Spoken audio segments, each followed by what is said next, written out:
نحمده ونصلي على رسوله الكريم اما بعد فاعوذ باللہ من الشیطان الرجیم بسم اللہ الرحمن الرحیم۔ دیکھیں، اللہ تعالیٰ نے یہ قانون بنایا ہے کہ بچہ باپ کے بغیر پیدا نہیں ہوگا۔ یہ اللہ کا قانون ہے، یہ اس کا قانون ہے۔ اب آؤ ذرا یہ بھی ملاحظہ فرماؤ کہ خدا باپ کے بغیر بھی بچہ پیدا کر سکتا ہے۔ باپ کے بغیر بھی خدا بچہ پیدا کر سکتا ہے۔ خدائے ذوالجلال و برتر کا یہ پیارا قرآن پڑھیے، اللہ کا قانون اور اس کی قدرت کا ملاحظہ فرمائیں۔ اللہ تبارک و تعالیٰ نے تیسرے پارے میں حضرت مریم علیہ السلام اور حضرت عیسیٰ علیہ السلام کی ولادت کا ذکر فرمایا ہے۔ چنانچہ مفسرین کرام رحمۃ اللہ تعالی علیہم اجمعین نے اپنی اپنی تفسیروں میں لکھا ہے کہ حضرت مریم علیہ السلام کے والد ماجد جن کا نام حضرت عمران رضی اللہ تعالیٰ عنہ تھا، اور آپ کی والدہ ماجدہ جن کا نام حضرت حنہ رضی اللہ تعالیٰ عنہا تھا۔ حضرت حنہ کی ایک بہن تھی جن کا نام حضرت عیسیٰ رضی اللہ تعالیٰ عنہا تھا۔ حضرت عیسیٰ کا نکاح حضرت زکریہ علیہ السلام جو اللہ کے نبی تھے ان سے ہوا تھا۔ حضرت عمران کی بیوی حضرت حنہ سے کافی عرصہ تک کوئی اولاد نہ ہوئی۔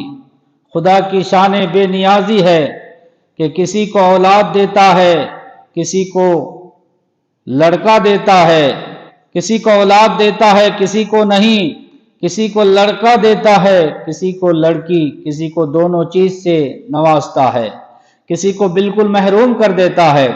یہ اس کی بے پرواہی ہے، یہ اس کی بے پرواہی ہے۔